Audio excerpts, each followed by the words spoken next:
My brothers, in Islam, in a narration that has been reported by Ibn Abi Hatim, radiallahu anhu, one of the great scholars of the hadith, he reports that Iblis came to Allah subhanahu wa ta'ala. This is before or at the time of him being thrown out of Jannah. At that point, Iblis made a dua to Allah and he said, "Oh Allah, you created me to do fitna on the children of Adam. I have no power on the children of Adam until and unless you allow me to. So grant me the power to cause fitna to children of Adam." So Allah subhanahu wa ta'ala said, "For you is that." Then Shaitan said, "Oh Allah, give me more.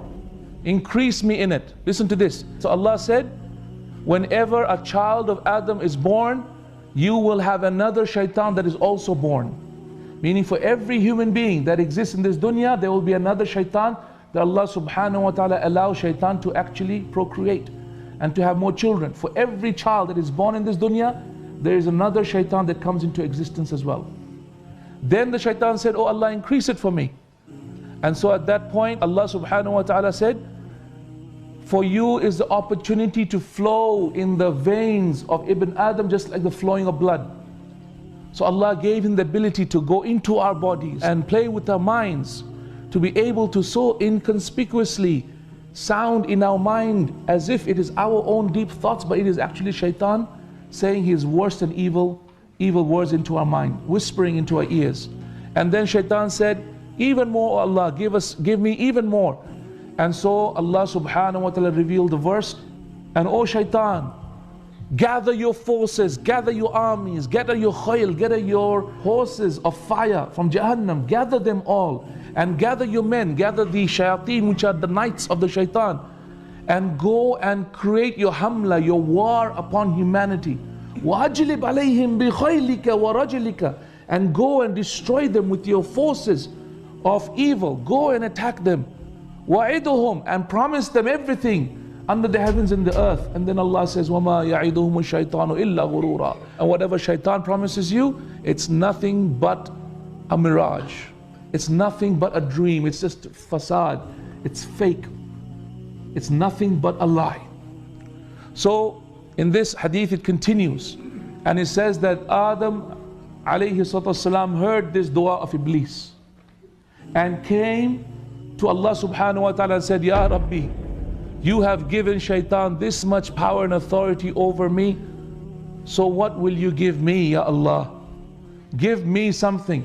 So Allah said, "A child of yours will not be born in this dunya except that I will send two angels, not one Shaitan, but two angels that will constantly protect him from the evil of the shayateen." And that's what Allah says in the Quran. He says, "لَهُ مُعَقِّبَاتُ مِن بَيْنِ يَدَيْهِ وَمِنْ خَلْفِهِ يَحْفَظُونَهُ مِنْ أَمْرِ اللَّهِ."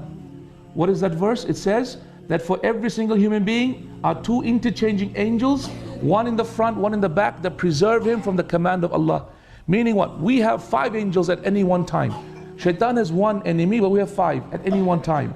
2 to write down our deeds, 1 on the right, 1 on the left, good deeds, bad deeds. And then 2 more to protect us, 1 from the front, 1 from the back. And they also interchange.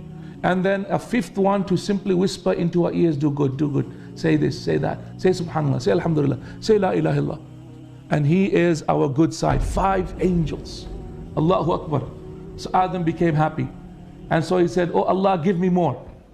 So Allah subhanahu wa ta'ala told him, "For every bad deed, I will only write 1 bad deed, or I will remove it," meaning I will forgive it. "But for every good deed, I will write 10 good deeds." So he became happy. And he said, "Oh Allah, give me more." So Allah subhanahu wa ta'ala said that I promise you that my forgiveness is forever open until the soul leaves the body. Meaning once the soul is in the body, then Allah subhanahu wa ta'ala's forgiveness is always open.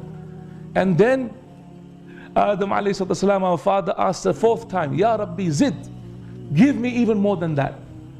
And so Allah subhanahu wa ta'ala replied, "Qul ya ibadi alladhina asrafu ala anfusihim la taqnatu min rahmatillah." Meaning, do not at all despair, at all, do not have any doubt at all that Allah loves us so much He cares for us so much. He really wants to be with us in Jannah. He did not create us to punish us at all. Inna Allah yaghfiru dhunuba jami'a. Allah loves to forgive, and He will forgive every single sin, your past, your future, your present, every single sin. Innahu huwal ghafurur rahim. Indeed, He is the most forgiving, the most merciful. Wa anibu ila rabbikum. And turn everyone, all human beings, humanity, return back to your Lord together, repenting to Allah subhanahu wa ta'ala, and submit to Him with your repentance. What does submitting mean after repentance?